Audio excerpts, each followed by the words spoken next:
Hello everyone, welcome to this week's GT Sport Daily Race race review where we're going to take Group 4 cars, or more precisely Audi TT cars, around Brands Hatch Grand Prix circuit. And whilst I try very hard not to use the Audi TT eventually, for reasons that I shall explain in the video, I had to jump into and do some races in that car instead. So here are the race settings for this one: 13 laps, tyre at times 6, fuel at times 2, racing soft and racing medium tyres available, both of which are mandatory, so we will be making a pit stop in this one, and the one stop is the superior strategy for this one if you've seen the strategy guide. So we jumped into the first race with zero practice whatsoever, into a car that's not competitive, being the McLaren 650S, on a Monday evening when the lobbies are at their strongest, and decided to try and start at the back and not set a qualifying time, and it went predictably poorly, as you might expect. We were struggling to hold on to the back of the field, and as I was trying to work out why I couldn't hold on to the field, we decided to not take this corner. And then a few corners later, just to add insult to injury, we were hit with the curb glitch on Westfield, I think that corner might be called, but I could well need corrected there, and that was to result in us being last by quite a long margin come the end of the race. However, very kindly, the ancient pleb never fulfilled the mandatory tyres, must have used 2 sets of soft tyres, got a 1 minute penalty, and we shall take not being last as a result, given how poorly that race went. So putting the blame for that poor performance firmly in the ball of the McLaren, we decided to jump into the Toyota 86. That's a car we used in the strategy guide, so we know it's quite competitive. I know what sort of lap times you can do. Obviously I've seen the race beforehand, so I knew what sort of lap times other cars were doing. So this one should be a little bit better given we're in a better car, but we're still at the back of the field, we still haven't set a qualifying time, and it's still Monday evening when the lobbies are very strong. So very familiar names in this lobby. We've got Key 25, we've got Basic Ollie, we've got Zavicic up towards the front, plenty of names that you'll know. Matthias Bauer's in here, we've got Swiss Hype, in P17 we've got Zivik, who is a subscriber I do believe, and driver in front of me in P18 there is on his second account, is the VQS Sparks I believe, who is a top split A+ driver. So very very strong field to be going up against, starting from the back. Progress was always going to be quite difficult, but I think we are in a slightly better car this time round, so we should be able to do it slightly better than the last race. However, not a whole lot happened over the first part of the race. We moved up to P14 here, courtesy of people making some pit stops, getting rid of those medium tyres early and onto the soft tyres. And a very famous driver in GT Sport is behind me at the moment. We've got Momos, who's kind of, I didn't think he was going to go for the move, but he kind of, I wouldn't say barges his way through, but obviously decides he wants to get by me because he's on much better tyres. So I've had my run-ins with Momos, who has got a bit of a bad reputation in the game. I've had my run-ins with him in the past, but certainly nothing in more recent times. We lost all our momentum down the straight there, and that allowed us Key 25 to pass us as well. Obviously, faster driver on better tyres, certainly no point in fighting that one.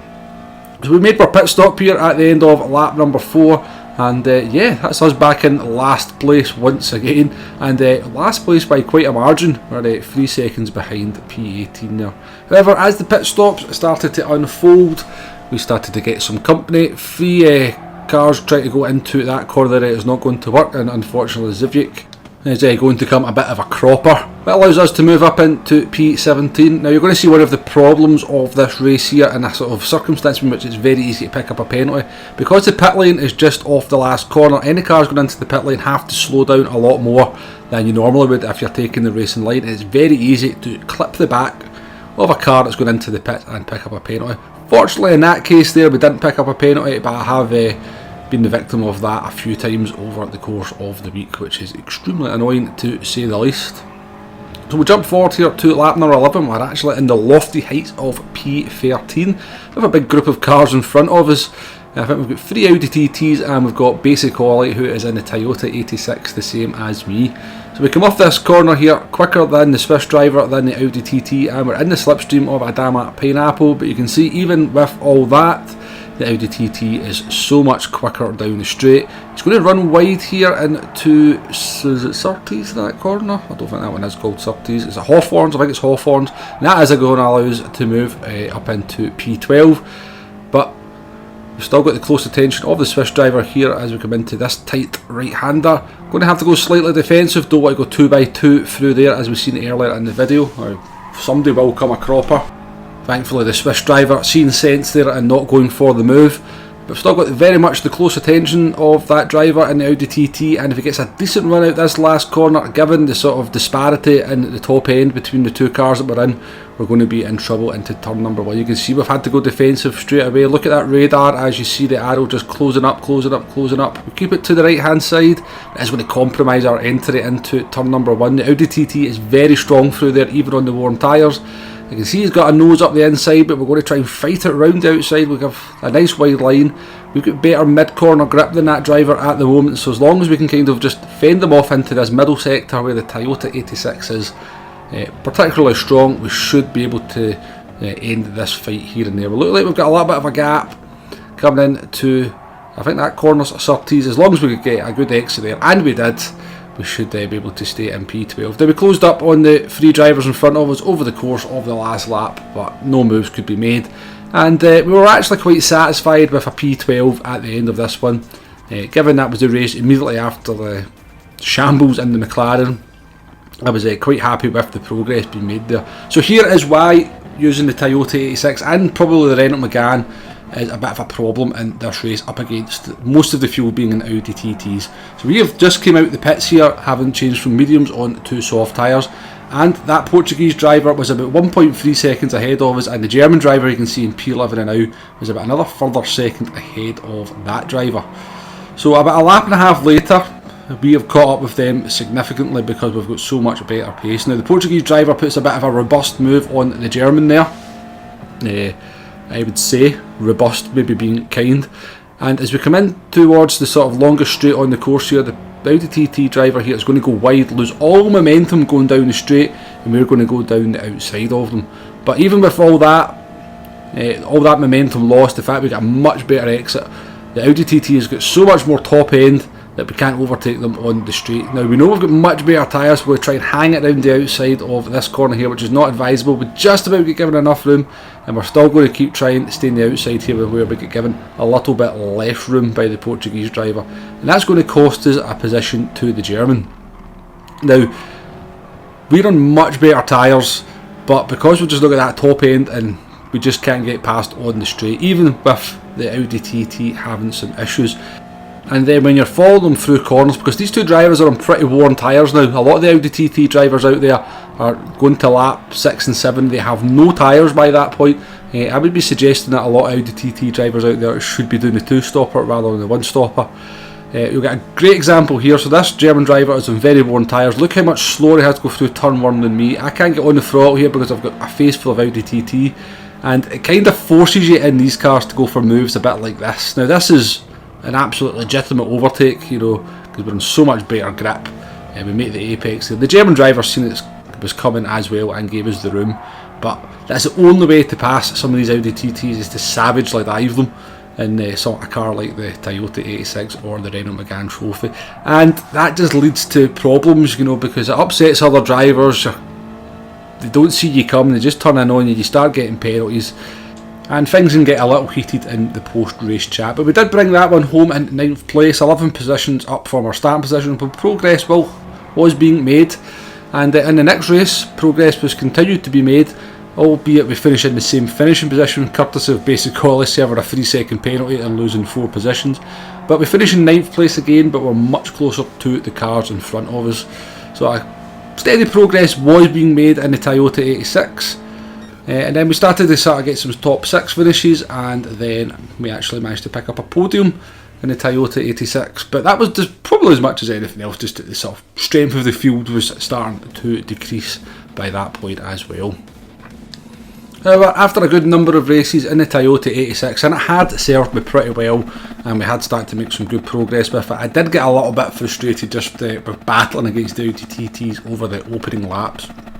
They had so much superior speed compared to your car. You really had to wait till the Audi TT started to burn their tyres out to start making progress, by which point you very often find yourself behind them, and you can see the struggles that we sort of outlined earlier on in the video that you can have when trying to overtake them. So we did jump into the Audi TT ourselves. We set a fairly decent qualifying time, enough to start this one in P number 4. As we come into turn number 1, always be careful into turn number 1 on any race, but particularly in Brands Hatch, it's very easy to get it wrong. Run wide into the gravel and you'll have the whole field past you before your races even really got underway. So we'll fast forward through this little bit here. You can see things are starting to get quite tasty between the 2 Italians and the Spaniard in front of me. I'm going to go in side by side into this corner here, as it's just not advisable at all. I think that's the Spaniard taking the lead from the wasted driver, and we're going to get badly compromised into the left-hander here, and that's going to allow the fellow Brit of Mark Brysden down our outside. Now that's something that happens quite a lot in this race as well. If you're too close to the car behind you, you get compromised on your exit, and a car that's maybe sitting half a second, 4 times behind you gets much more momentum and is then able to go for that pass. So these 3 are now battling like cats and dogs. We're just going to the outside here, brake nice and early to try and avoid any incidents that might occur between them. Mark's going to go defensive here. I'm going to take a look around the outside. We're going to go very, very deep. A little bit optimistic there. Thankfully, keep it on the corner, but we've got so much more sort of speed off the corner exit, we bump the Italian in front of us and pick up a 2-second penalty for our troubles. So at the end of lap 2, we're going to be serving that. Not an ideal time, slightly better than lap 1 I suppose. At least there will be a little bit of field spread by this point, but yeah, that's just the way the penalty system is. Now we know that as a penalty that you pick up, so I take responsibility for it. I did hit the back of the driver in front of me. Frustrating, because you could argue it both ways. It's your responsibility not to touch that driver, but they come off the corner so much slower than you. But yeah, I will take the brunt for that one. So Mark's going to have a little bit of a tete-a-tete there with Ali 04. It's going to be pushed wide. Manages to keep it on the track, but that does allow us to make the move up the inside here.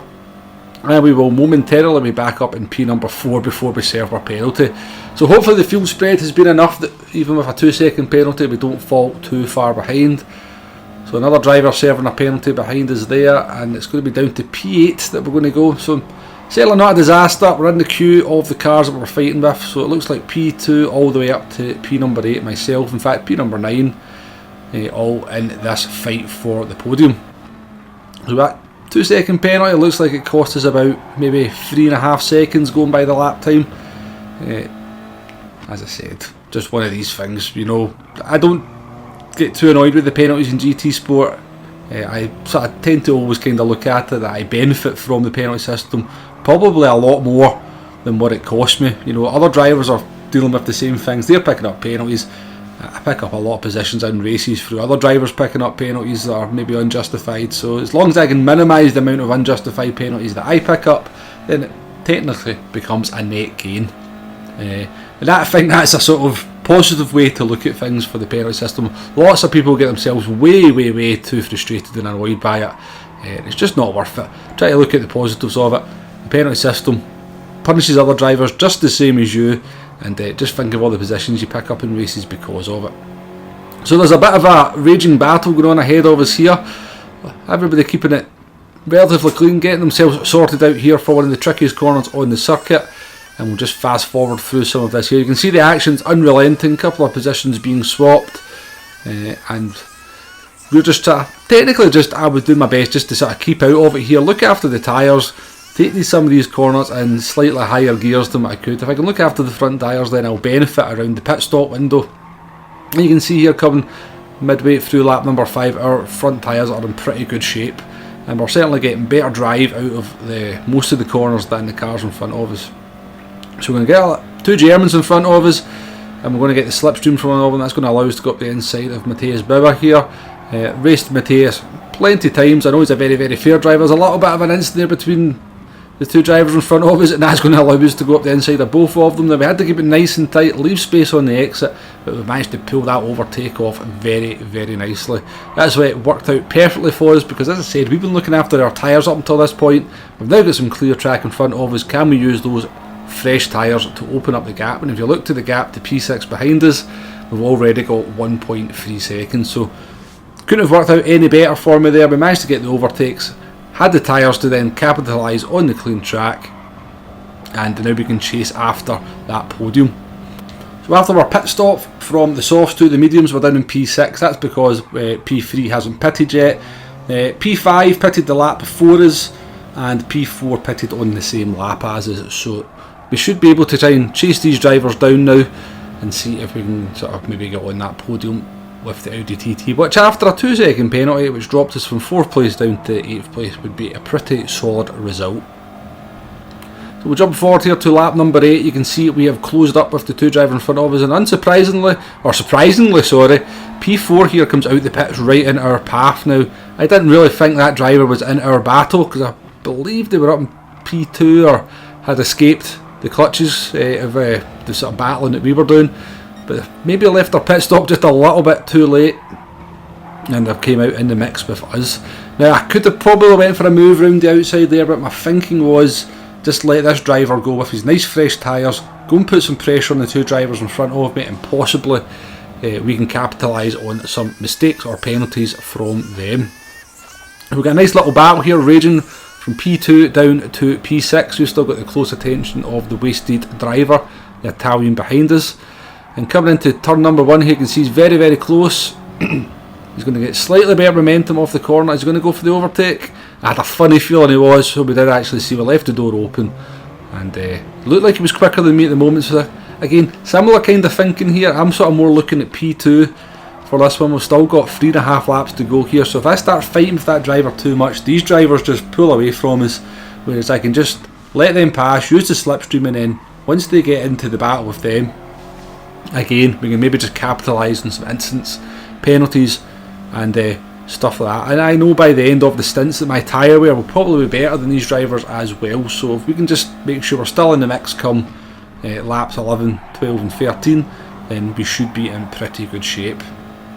P3 and 4 are still fighting there. P4 looking for a move into a corner. It's not a great place to overtake. Looks like they've got it successful, and this is going to cause an instant into this corner here. The wasted driver is going to be pushed slightly wide, lose all momentum, and that's going to move us up into P5. So Mark Brysden, the driver in P4 there, he pitted a lap before us, so looks like he's starting to struggle on his tyres maybe just a little bit. And we're definitely going to be looking to take that position. He's going to put a tyre on the gravel there. That's going to lose him speed down the straight. Goes defensive straight away, as you would expect. It means we're going to be taking a look down round the outside. But that's just not an overtaking opportunity, so we're going to try and go for the cutback here. You brake a little bit early. Make sure you get on the throttle a little bit earlier, and that is giving us a position on the inside here to go for the overtake. So worked that one quite nicely, must say. And that's us up into P number 4. And it looks like the Italian followed me through, so we're certainly not safe yet. But as long as we can kind of keep it all together, don't make any major mistakes, we should be able to bring this one home in a P4. But could we do a little bit better in P4?